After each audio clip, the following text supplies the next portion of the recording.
Okay, another thing that I've come across here, and I'm gonna let me add this in here. So, new data from Edge Analytics, based on Bank of Canada figures, shows that 1 in 5 renters plans to buy a home in 2025. So, with affordability still a challenge and interest rates uncertain, will these buyers actually follow through, or is this just wishful thinking by real estate and mortgage brokers all over Canada? How would you describe the conversations that you're having with potential buyers right now, guys?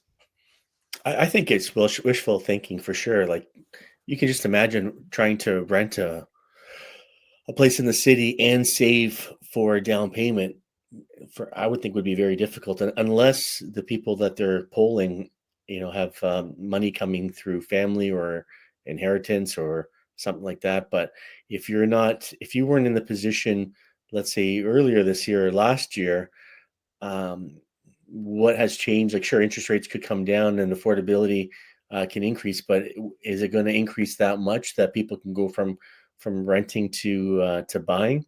I don't think so. But I mean, how many I'm talking to lots of people that they're getting help from family, even just token amounts of help.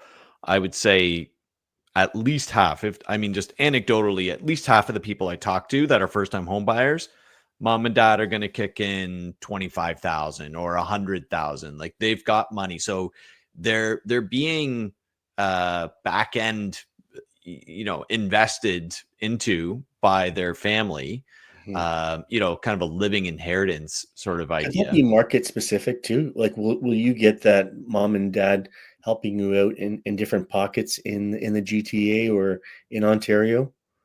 Like maybe like with the last example in Minden, would you have parents in Minden with that extra savings to help out their child as opposed to on our market, Toronto, we have a lot of for first time buyers that are younger whose parents live in multi-million dollar homes that maybe can't afford to help them out, right? So I don't know if that's maybe pocket specific with parents helping out, but I can't imagine it's that much. Like the percentage of parents helping children is that high. I think that anywhere sort of like an hour and a half to 2 hour drive in any direction outside of like Toronto core, let's say, those property values have all really increased.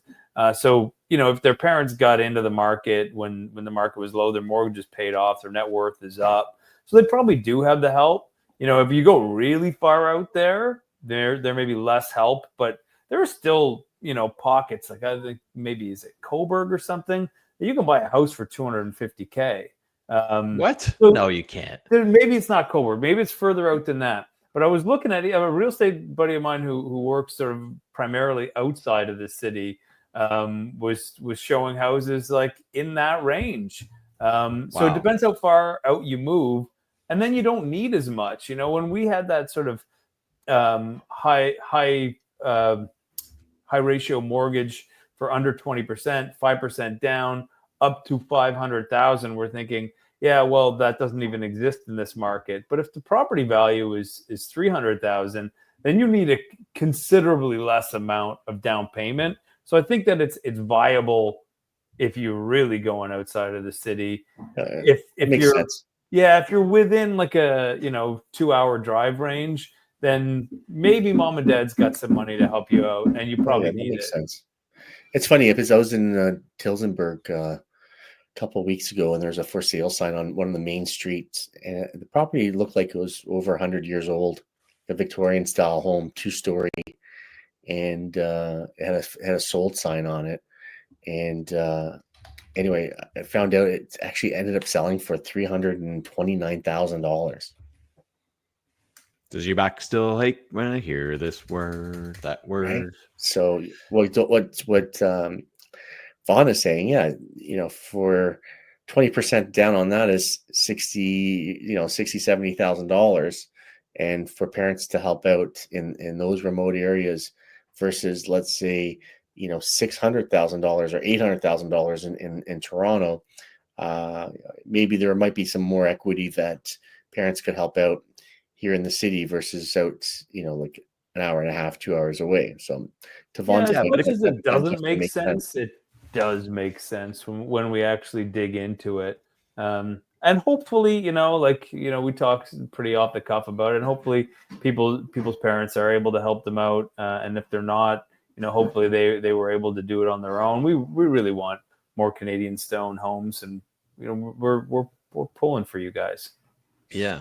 Well, if your parents own properties, they've accumulated their wealth through owning a property. And I think a lot of parents would want to see their kids have that same experience. And I think that's why we see kind of an ease of that money transfer happening when you're purchasing a home. Because certainly most Canadians are not able to just go to their parents and say, hey, can I have $100,000 and I'm going to invest it into the market and I'm going to make lots of money, versus, oh, I'm buying a home. This is an asset you can live in and feel and touch. People would be more attracted to, I think parents would be more attracted to offering that as, hey, I'm going to help you out to help you get ahead and get started, because they've had that same experience. Yeah, I think that's astute. You're right. It's not just saying, hey, can we have this handout? I mean, after the parents get over the sticker shock of what the housing market looks like these days, because I mean, we've all heard it a million times. The parents are like, well, there's no way that property's worth that. But, after they go to a few showings, they realize that that is our reality. And I think that's really smart how you put it, Sean, that they believe in the real estate market because they've experienced the massive growth. So it's really good for the underlying real estate economy as well, that people believe in it and continue to believe in it.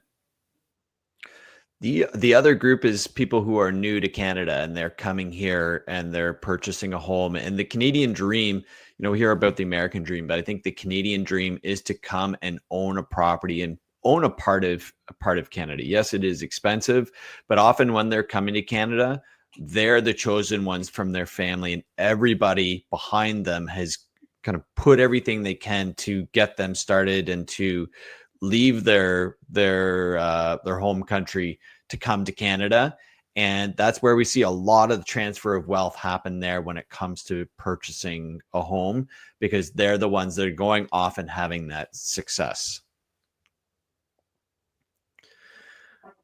I concur. Okay. I've got a couple more things, but I think we're pretty good in terms of timing here. Anything else you guys want to add before we jump off? I feel good. I feel like I've vented. I feel like I put my energy in all kinds of places today, and hopefully, provided some clarity and to how to navigate these weird times right now. I agree. I think it's great. It's always great to be on the show with you guys, and like Vaughn said, just to vent out a bit about what's going on down south, and your perspectives on what's going to happen, what you guys think is going to happen with interest rates and the housing market. So it's always a good time. Thank you. All right, thanks for joining us, Tom, and as always, thanks a lot, Vaughn, and we will see you next week.